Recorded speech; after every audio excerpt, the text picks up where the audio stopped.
So this is a summary of our initial information gathering. He came to town. We did focus groups, stakeholder meetings, tours of facilities. It was just an opportunity to be with as many people as possible. It helps us build a database of information so that we can develop our survey. Well, so that was our initial time here. We talked to town council members, executive leadership team, the Park and Recreation Commission.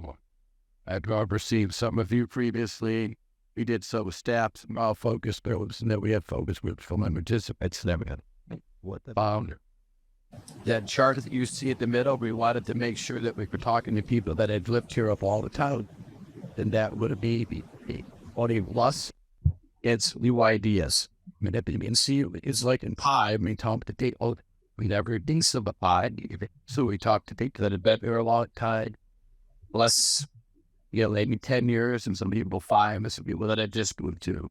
That we could also talk to people who use your programs, but aren't resident, you can't be employees, things like that. So it gave us a good base to help us build our survey. The next slide. Did a survey, and we felt RRC. Next slide. So the purpose of the survey was to gather community feedback, ideas, desires, satisfaction. What was like that related to facilities, amenities, future planning, communication, and more. We did the survey research in the 2 different methods. We did it ultimately, and statistics. All the surveys you could fill it out in paper, or you could do it online. And after that survey had run its course, we did an opening, which gave everyone that lived in the town an opportunity to participate. Next slide.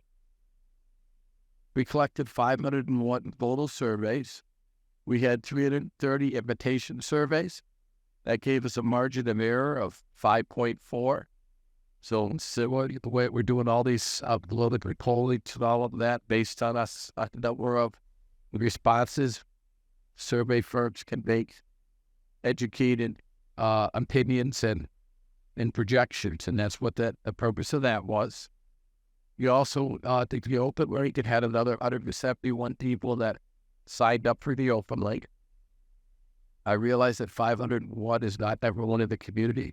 This is one tool that we used to find out about things. We also went, that person I showed you earlier, Dan and his team, went to every park, analyzed it, scored it, evaluated it, and gave us a huge list of suggestions. Lisa and I went to every park, rode around with Mark. We also went to your community centers. We had meetings in Thrive 55. We did a demographic study. We did a trends analysis. We did a program study. We did an organizational study. So we looked at the whole system. Okay, if we go to the next slide. These were the key findings that came out of the survey. The 2 samples were done separately, but then we could link survey and the invite survey were similar. So they kind of validated each other. Sometimes we'll see where what the open link survey says is totally different. And that means that you have a lot of people who might be unhappy or don't feel like they've, are participating. There were high levels of participation in your programs and facilities. About 3/4 of the people that took the survey, the invite, and 87% of the open link said they use your parks and recreation programs on a regular basis. Which that 3.6 out of a scale of 1 to 5 were highly satisfied. Respondents scored your parks an average of 3.9 on a scale of 1 to 5. So that was pretty good. You want to be above 3. Trails and pathways, as well as the town parks, are the most frequently used amenities. That made sense to us because that's what you have the most of. You have less brick and mortar facilities. If you go to the next slide. Outdoor recreation was rated highly important by both samples. Both samples agreed that enhancing the maintenance and the amenities in the parks would increase use, and potentially adding an aquatic facility would increase use. The bottom one was about communication.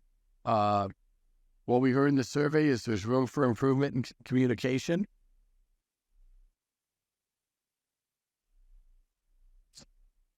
It scored 3 on a scale of 1 to 5.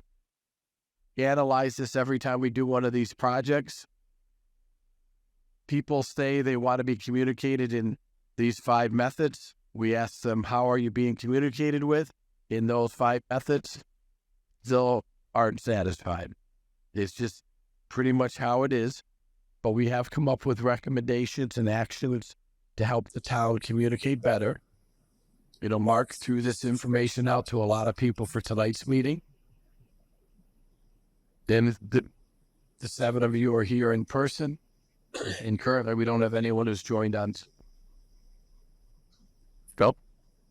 If you go to the next slide. The top future needs for both samples of the survey and what we learned throughout ways, and considering adding some improvements to existing indoor facilities, and maybe considering an aquatic facility. The future values for protecting your conservation and your natural resources, and providing affordable activities and facilities for all. We asked people, if you had $100 to spend, how would you spend it on the outcomes of a master plan? Both samples responded they'd spend the greatest amount on trails and pathways and swimming pools, followed by the recreation center. What's funny today is I was actually over in Thrive 55. I sat there for a couple hours in between our meeting earlier today and this meeting, doing some work in one of the rooms, and someone came in and said they looked at the survey online and everything. Okay. And you mentioned that about the $100 too. Yep.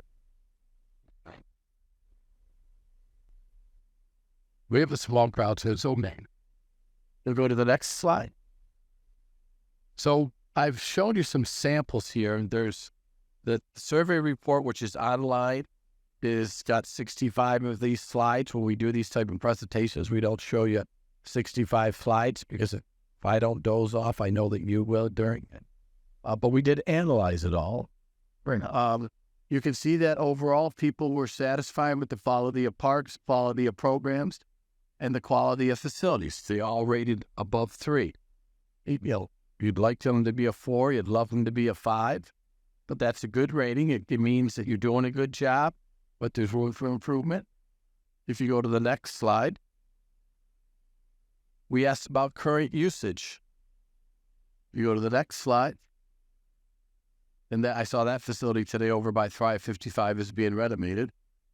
We asked about usage of amenities, and the most frequently used amenities were similar in both the open link and the invitation survey. Hiking trails and pedestrian pathways are the most used and popular amenities. The open link people before a little bit more. Only 5% of the invite, 2% of the open link said they don't do anything. So everyone that participated in the survey participates in parks and recreation. That's a good thing. Sometimes with the statistically valid survey, that gets mailed randomly to people. So it does reach people that typically might not use your parks and facilities program. Sometimes, some communities, they're a loud voice that they don't want anything to change. Right? Their taxes are going to go up, and everything's perfect. That's not what we heard from your community. The people that live in your community use your parks and facilities. Can you go to the next slide? We asked about importance of current facilities and program.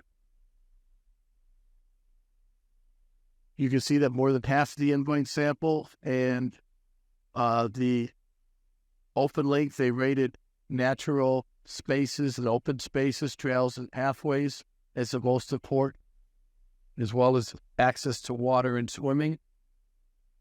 The highlighted amenities all rated above 3.5 on average. Volleyball courts, the disc golf, pickleball courts. We hear a lot about pickleball courts, but they rated lower far as what everyone in the community had to say about importance.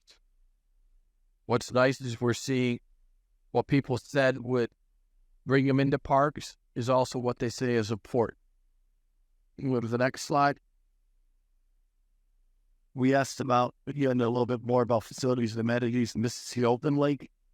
And it was similar where pathways were very important, open space were very important, and the aquatics was important.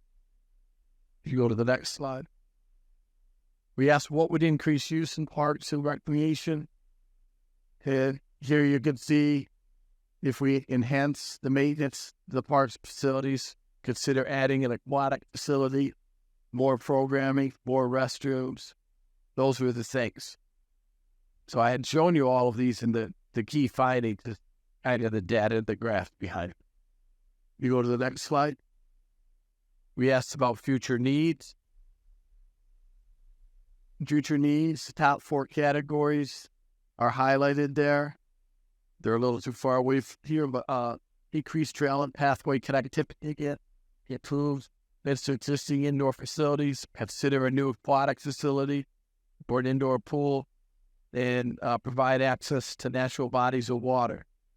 The themes coming back, and they're similar to the things that our guy Dan saw, and Lisa and I saw, and that we heard from Mark and his team. Next slide, please. We asked for the top 3 future priorities. A new aquatic facility, indoor pool, the increasing pathways of connectivity, improving the existing outdoor athletic fields such as lighting and seating, passive recreation, improvements to existing indoor facilities, performing arts, and improved natural bodies of water. And you can see that the first column is the top choice, second choice, third choice, and then an overall average. Those were the things that kind of rated the highest. If you go to the next slide. This is the open lake. The other one was the invitation sand. New aquatics, both groups said that. Increased trails, pathways, both groups said that. Yes. Passive recreation is not basketball, volleyball, pickleball. It's not a sport. It's walking on a trail. It's going in a garden. It's having a bench to sit on. It's bird watching. That can be considered active, but it's just a little bit more relaxing. It's making sure there's open space. One of the things we saw during the pandemic, if you remember, everybody was going into their office and then everybody started working from home. And you saw more and more people going out to get lunch or something, but couldn't actually get lunch. So they drove through, got a meal. They drove and parked at the parks. And they just looked out the windshield and looked at the nice green grass, the trees, the birds, other people walking. You know, a lot of people are really enjoying the opportunity to do that. Question. Next slide. We asked about what needs, from a programmatic standpoint, should be addressed. Fitness classes, arts, crafts, educational classes, health and wellness classes. The town does quite a few of those. People might not realize how much is available, so that will be tied in with the communication. But a little bit of improved communication will probably help that. Next slide. We asked about financial choices. This was if you had $100 to spend. Most people would spend their money on trails, pathways, a swimming pool, and a recreation center. If they were involved with making that decision. The next slide. So now this is where our friend Dan from Weston and Sampson did what's called the level of service. His team walked and looked at every park and made note of things that were bad, things that should be addressed, and we put a whole list together, which you'll find in the report is quite extensive for every park. And then in our goals and objectives, there's actually items that list each one of those, and where appropriate, there's costs that are involved. You go to the next slide. So we have a map of of the town. We've identified areas of high service and low service. One of the things that was brought to our attention during the town council is maybe that was a little bit hard to read, so we're changing the colors up a little bit to make it a little bit easier. So what would come out in the next draft report hopefully will be easier to see. But what we've identified is public-owned spaces, state-owned spaces, town-owned spaces, town open space, town, things like that. Next slide, please. This here is the northwest quadrant. So we did a map for each quadrant, and then we had an overall. You can go, I think the next one will be, you might have expanded it, I'm not sure. There we are. Well, let's see what happens if we go to the next slide. There we are. Vanna's struggling a little bit. That's the northeast quadrant, and we have one more, I think, and the southeast quadrant.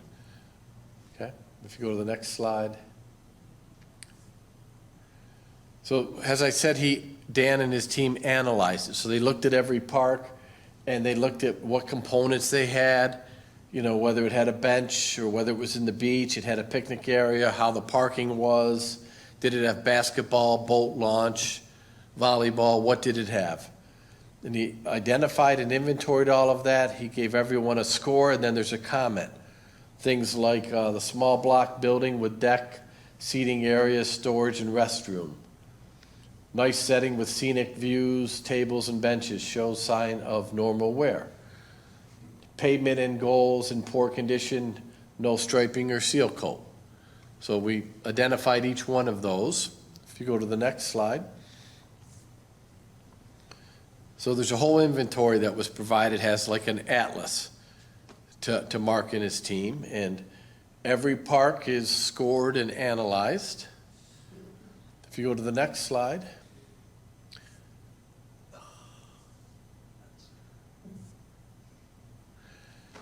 So then we took everything we learned from all of these different things, and we started developing what we call recurring themes. And we came back a couple of months ago, and we did a findings presentation, and this is how far we went last time. We talked up to this point, and then the next day we did a visioning session with the staff, and we had this key issue matrix, and we started to identify and make sure we knew all of the issues, where we heard them from, and some preliminary recommendations. If you go to the next slide.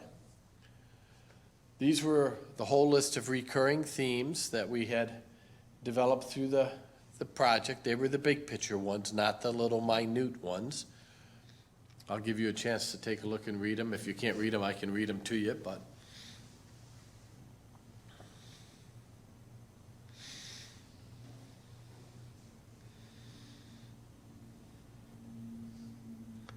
and what we felt we saw throughout the process as we were going along is everything kept tying back together. You know, there was more than one time we heard it, more than one person thought it. We agreed with it. Town staff agreed with it. The other night, the town council agreed with the different themes that came up.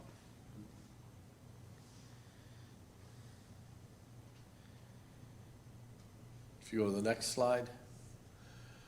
From there, we built goals. We had a goal to continue to improve organizational efficiency, continue to improve programs and service delivery, improve and expand facilities, parks, and amenities, address ADA concerns, increase financial opportunities, improve maintenance and operations, diversity, equity, and inclusion. That's what we had in the first draft, and then with Mark's team reviewing it and everything, we had put in connectivity in there, but Mark asked us to change that and expand upon a goal and have a goal for community connectivity. So we added another goal. If you go to the next slide. Each one of these goals has multiple objectives.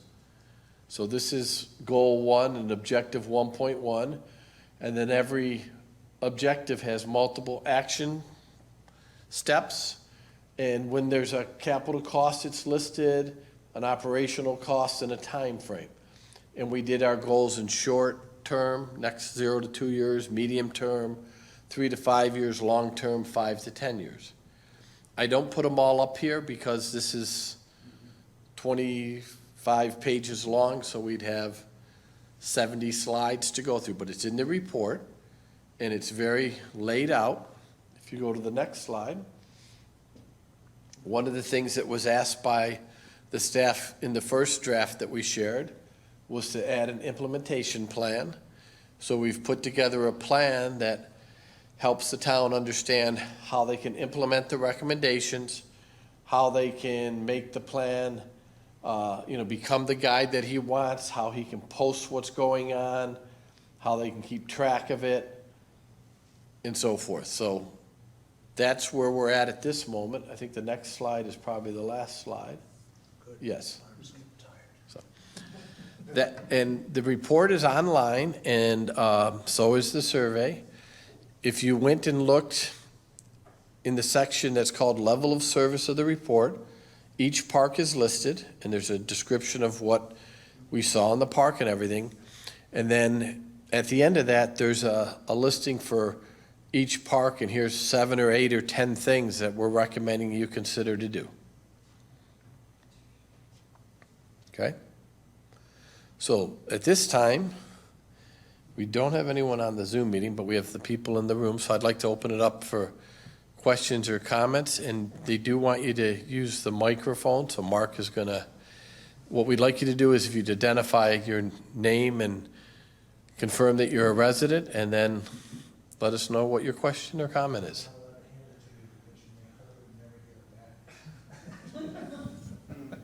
No. Tom Olson, I'm 188 Crosswinds Drive in Groton here. For full disclosure here, I'm on the Town Conservation Commission, which is meeting concurrently with this, and I broke away to come to your meeting here. Additionally, I'm a Vice President for the Tri-Town Trail here in Groton, as well as a member of Groton Open Space Association. I have 4 areas that I'd like to discuss here after reading your master plan. The first is on page 20, has to do with the area of study. You claim in the area study, it says the town utilized the geographic boundaries for the study, which can be seen in the figure below. And you basically just gave an outline of the entire town. However, the Parks and Rec is only responsible for the town properties, not for the city, not for Groton Long Point, not for the Knowing Fire District. And why didn't you not talk about those exclusions in your report? Because I think the part that you're talking about is where we got the demographics for the study. Mm-hmm. So when we studied the demographics, we included everyone who lived in the town. So when you did your surveys, you included the city? Well, depends on what kind of survey. Are you talking about the needs assessment survey? Both, either one of them. Because I didn't see the details of that discussion outlined in your. When we did the needs assessment survey, anyone that was a resident of what we were identified by the town as the town boundary, they had the opportunity to be mailed a survey, randomly selected. Okay. And then when we looked, the facilities that we looked at and the parks we looked at were a list that the town identified of all the town-operated parks. Mm-hmm. So we did not look at non-town operated parks because it was a master plan for the town. Mm-hmm. I was just, it didn't come across, as far as from my viewpoint, reading through this, that as far as that you surveyed everybody in the town because they are all taxpayers, where the results of the implementation is only applicable to the town and not that you're not going to be implementing things in the city, the responsibilities or in the because they don't provide, they do their own, they have their own Parks and Rec departments. They didn't pay. They weren't part of the well, and that's because they're running their own Parks and Rec department, literally. Okay, yeah. They have their own Parks and Rec departments. Okay, particularly in Groton Long Point and the city of Groton. So that's I would have liked to have seen that discussed a little bit more as a comment back to you in regard to what's in. I agree, and it's good to hear that you did talk to everybody so that they can have their inputs. But as far as what facility improvements and discussions are all focused on the Parks and Recs for the town's responsibilities. That's just a As comment. opposed to the city? As opposed to the city Right, or because it Groton was a Long Point Town or of the. Groton Parks and Recreation Master Plan. Right, It wasn't a Groton, Connecticut Parks and Recreation Master Plan. yeah. But we can talk about that if there's something you want to add. Yeah, I just suggest that, okay? The next item was on page 84 on the Sassachet Nature Preserve. It says this 123 acre nature preserve. Well, that's not true. The nature preserve is only 37 acres as set aside by the conservation and recreation easement on that 120 acre parcel. Okay, so Sassachet is only 37 acres, and it's just a correction that needs to We can take a look at that, absolutely. in regard to what's applicable relative to the areas and knowing that and you probably should say something that it's on the parcel for the Kalinowski School, which is 123 acres, but the park is only preserved by a conservation and recreation easement for 37 acres. The next item is on the map that you just recently presented here on page 94. You list the town-owned open space without recreation amenities. A number of parcels that are owned by the city of Groton, such as in the reservoir areas, okay?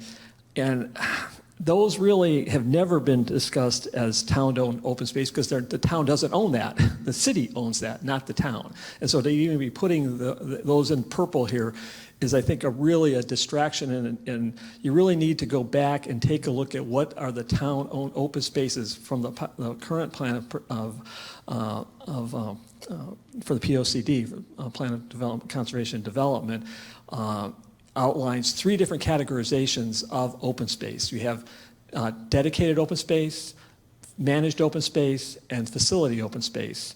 And you've kind of really bagged what cherry-picked out of that in this area that I think you really should go back and really take a hard look at what areas you're focusing in on here in regard to in your legend and what your categorization.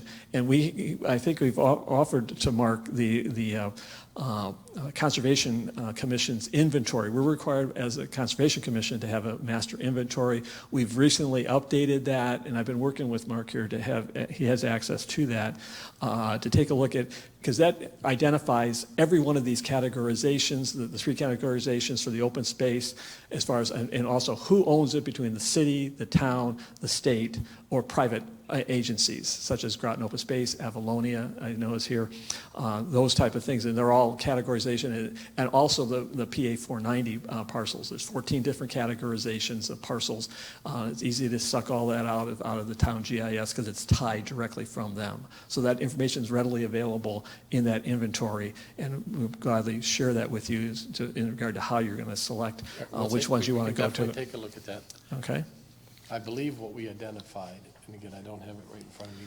Yeah, and that rolls then over to for each of your quadrants on page like 96 and stuff, in regard to you're really focusing in on some areas that I just really couldn't understand how you're coming up with which ones you're looking at, and in regard to the town-owned open spaces without recreational amenities, I'd really strongly say that you focus in on that area in regard to that. It's very non-representative or incorrect. We'll take a look at it. Okay. Thank you. So those are the comments coming from the Conservation Commission. I've already briefed them on these. Thank you very much. Thank you. I don't know who's next. Any other comments or questions? We're happy to have a discussion with you, and I appreciate what you said, and Mark and I will work on that. And can you leave your notes with us, or? Okay. Yep, that'll be helpful. Sometimes we don't know what we don't know, so we hadn't heard that before, so. Other questions or comments or concerns, or?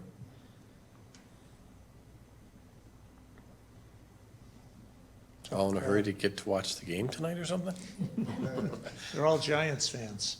Yeah. I just want to know, what's the next step? What happens next? All right. Just Could you repeat Yeah, that? Rosemary Simmons, a resident of Nolank. I just want to know, what will the next step be? The next step will be Mark is going to share with me some of the edits and questions that his staff has had after reviewing it for the last couple of weeks. We're going to take those into account as well as what we heard from the town council the other night and make those adjustments. We'll take a look at what this gentleman has just shared with us. I know that my guy right now is taking a look at the maps just based on what we heard from town council. And the plan is to get Mark another draft. Today is the second in advance of, we have a time frame schedule laid out. I might even be able to, give me 1 second. Yeah, we go back to the council on the 24th. Yeah, so the goal is, we had this public workshop tonight. We're hoping to get the edits and to make them and get them back to Mark hopefully around the 12th, if that works out. And so that the commission can look at it and provide a letter recommending adoption if that's where they're at. Then it goes to the first read for the town council, the 24th of October, and then a second read November 6th, and potentially be adopted then. And then after that, if there's any more edits that come of it, we'll make them. Sometimes at that meeting, a town council will adopt the report with the following. You know, we want you to change the title or something. So then we'll go and make those. And then afterwards, we, Barry Dunn's philosophy is we're clients for life is what we consider the town. So going forward, if, 6 months, a year from now, Mark has a question about something, wants something interpreted or anything like that, he reaches out to us and we help him out. We don't, turn a clock on or anything. We don't redo the whole plan or, another survey, but if there's anything we can do to help, we will. Thank you for coming. And if you want one of my cards, I can give you one. Okay, thank you. Yes.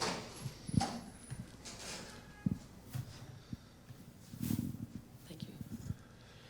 Tom, I've been thinking about age, and I know that you were looking at age brackets in the study, but with the influx of employment, an electric boat, is there any way you can project what that influx of young to middle, I would think, age change in population will affect the plan or any of the components of the plan? When we write a plan like this, we do demographic projections for the next 10, 15, 20 years, and based on what the different people that pull those together, like Esri, the US Census and all that, that's the data set that we worked with. And based on that, we have a sense of how the community is anticipated to change.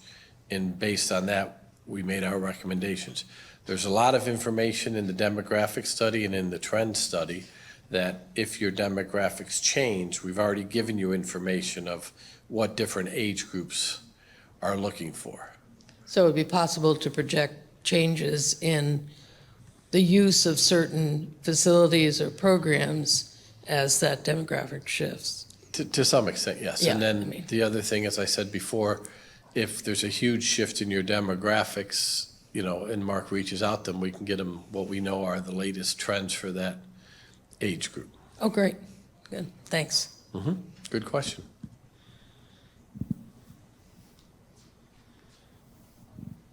Any other questions or comments?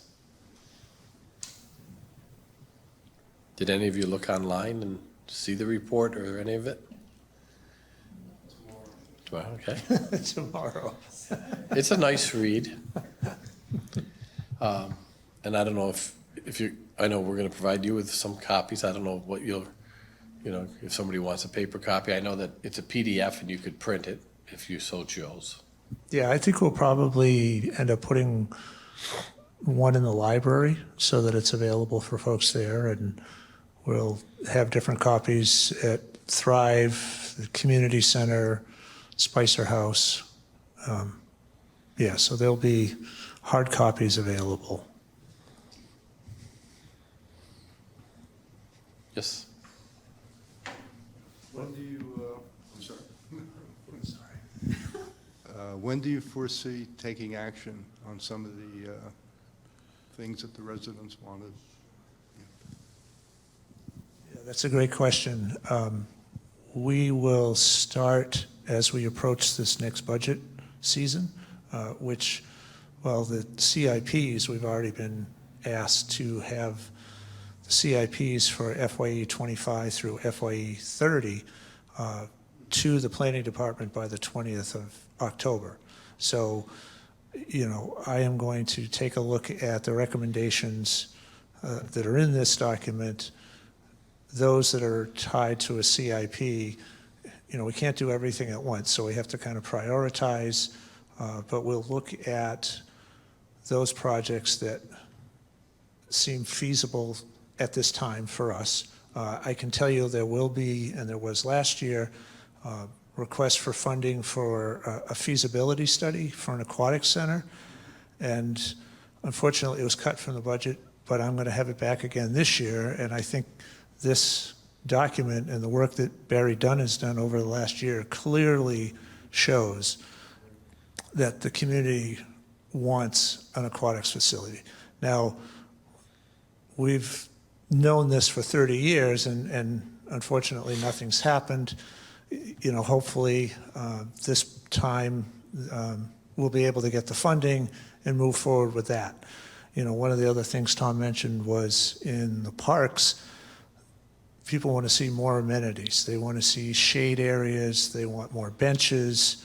They want what's out there now to be improved. So playgrounds that are 25 years old, that are falling apart, they want to see new playgrounds. So all of that will be put into, prioritized and put into the plan. There's some internal things that we need to do just within the staff that don't necessarily involve money. It's just a matter of time, and we'll come up with a list of priorities and start working on some of those also. And one thing as far as the feasibility study for an aquatic center goes, we have this come up a lot in master plans in other communities, and we're doing a lot of different feasibility studies. A lot of times the communities say, why do we need a feasibility study? We already know we need it. The feasibility study isn't to determine you need it, it's to determine what you need and how it would operate, how much it would cost to build and maintain it, and is it feasible? So I'm about to start a community center feasibility study in another state, in another community, and several people said, we don't need that, we know we need it, let's just build it. Well, you need to know, you know, what you might build, and you need to know, can you really afford it, and you know, how would you operate it, and who's going to use it, and how much it costs. Yeah, because everybody's idea of a feasibility or of an aquatics facility is different. Now, Elizabeth, I know she wants the 300-foot slide, you know, and there's some other folks here in the audience. Well, this young man in the back, I know he's more interested in the lazy river. So, so we really need to define what it is that people want, and then, like Tom said, okay, how much is it going to cost to build? How much is it going to cost to operate? What's the revenue offset? You know, all of those are part of the feasibility study. And then, you know, when you've got that done, then you can say to the community, this is what it's going to cost. And, you know, then the community decides, yes, this is, we want it and we're willing to pay for it, or yeah, we want it, but it's kind of out of our price range. So. Yes, multiple hundred, yes. Other questions, comments, thoughts? The staff put in a lot of time. The community participated. I know that, you know, we would have loved to had more surveys. It just, that's kind of what's happening across the country, the number of surveys. But the people we heard from are important. When you think about your elected officials, you know, take a look at how many people voted for different people that are in place. and even nationally, right? You know, we're going to have a presidential election. Not everybody votes.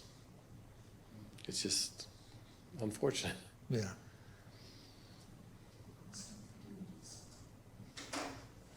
Well, I want to thank you for spending some time with us. Hopefully you read the report. If you have any comments, I have a business card. You can reach out to Mark. And we are going to take a look at what that gentleman said and any other notes Mark took tonight. Thank you all for coming. Thank you.